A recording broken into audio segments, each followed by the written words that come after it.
Hi, my name is Joseph and we've come to the highlight of our presentation. Most people are aware of air pollution, water pollution, and the dangers of household chemicals. But studies show that certain cookware can also be polluting our bodies. So here are some examples of how cookware can be hazardous to you and your family's health. So let me show you the scrub test presentation. So in this presentation, ang kailangan po natin is a different kinds of cookware. So first, we have our titanium cookware, our salad master cookware, and we also have a regular stainless steel. Gumagamit din po ba kayo sa inyong mga kitchen na ganitong cookware? Of course, non-stick cookware, and then, pinakasikat po na cookware dito sa Philippines, our aluminum cookware. So ang gagawin lang po natin, scrub lang natin sila lahat using a clean water and clean scrubbing pad. So let's start. So first, patunayan ko muna na malinis yung gagamitin nating scrubbing pad. So, we need to soak this dito sa water and then squeeze ko lang po siya to prove na malinis yung ating scrubbing pad. Just like this. Okay? So, malinis yung water. Lagay natin sa ating titanium cookware. And let me start the scrub test presentation. Scrub lang natin for at least 10 seconds. Ready? 1, 2, 3, 4, 5, 6, 7, 8, 9, and 10. So after a few scrub, squeeze lang natin, balikan natin siya mamaya. Let's move on to our next cookware, which is a regular stainless steel. So punasan ko muna yung aking kamay. And then, same thing, scrub natin sila. Again, clean water and clean scrubbing pad.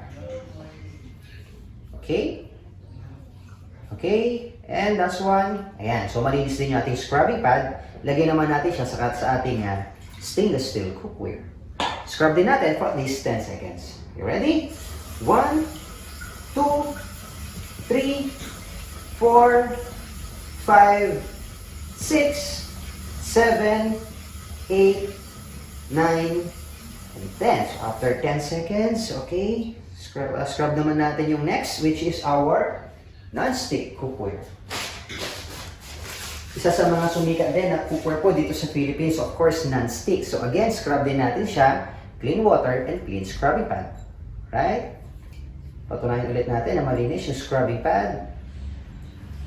Okay, so malinis siya. Lagay natin sa isang non-stick cookware. And again, scrub natin for 10 seconds. 1, 2, 3, 4, 5, 6, 7, 8, 9, 10. So after 10 seconds, balikan ulit natin siya. And let's move on to our last cookware, which is the aluminum cookware. Okay, same thing.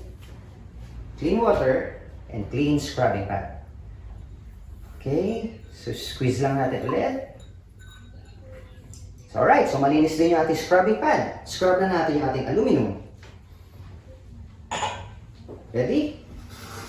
1, 2, 3, 4, 5, 6, 7, 8, 9, and 10. So after 10 seconds, scrub na rin natin siya. Papakita naman natin ngayon yung mga result ng color ng water after scrub test. Alright?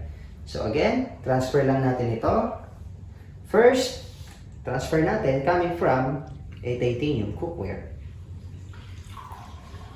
Alright, kita niyo po ba? Almost the same nung kulay ng water. It's still clear. Let's compare to other cookwares. So ito po yung galing sa regular stainless steel. According po sa studies, there are many food grade stainless steel, di ba? Meron tayong tinatawag ng mga 304, 18-10 or 18-8 stainless steel cookware. But this cookware leach chromium and nickel. So nakita nyo, nagkaroon din ng changes compare po from titanium cookware, mas clear siya. Pero yung mga regular stainless steel po, nag-start yung leaching nito when heated over 49 degrees Celsius. Can you just imagine?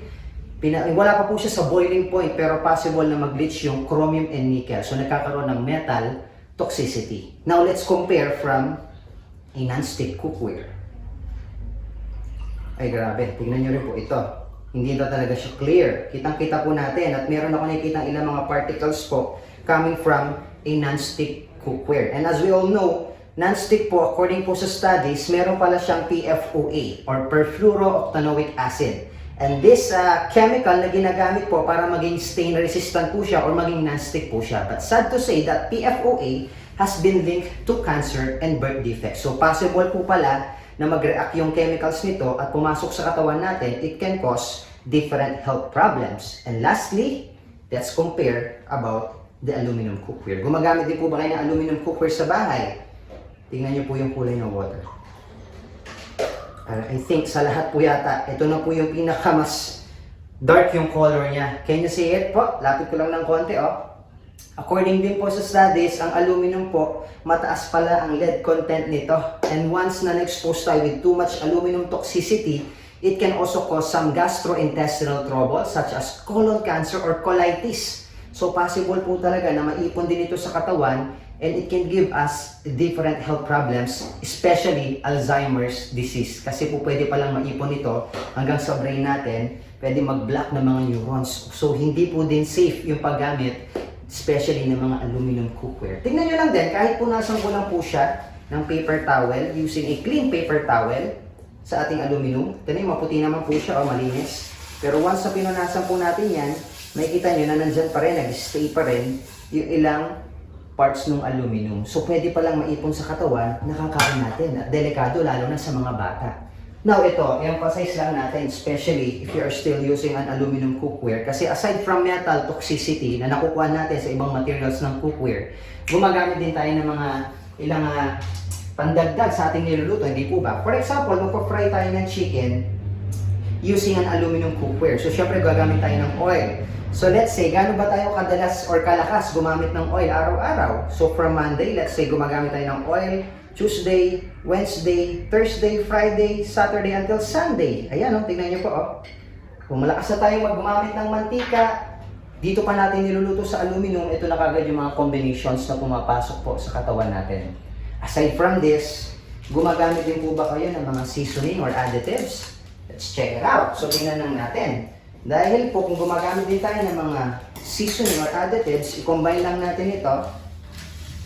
And then, haluin ko lang siya. Okay? Kuha tayo ng teaspoon.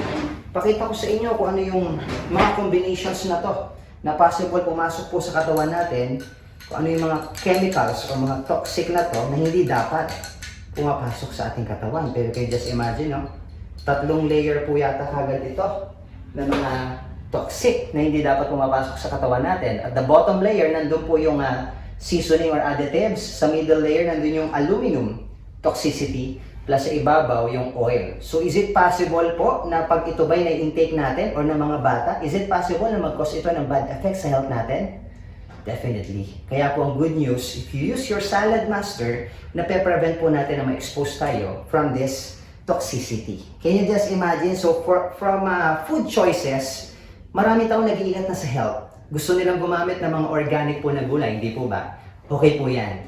Kaya lang ang problem, kahit puro organic pala yung gagamitin natin mga gulay, pero iluluto natin sa mga cookwares po na nagkakaroon ng chemical reaction, nagli-leak yung mga metal toxicity.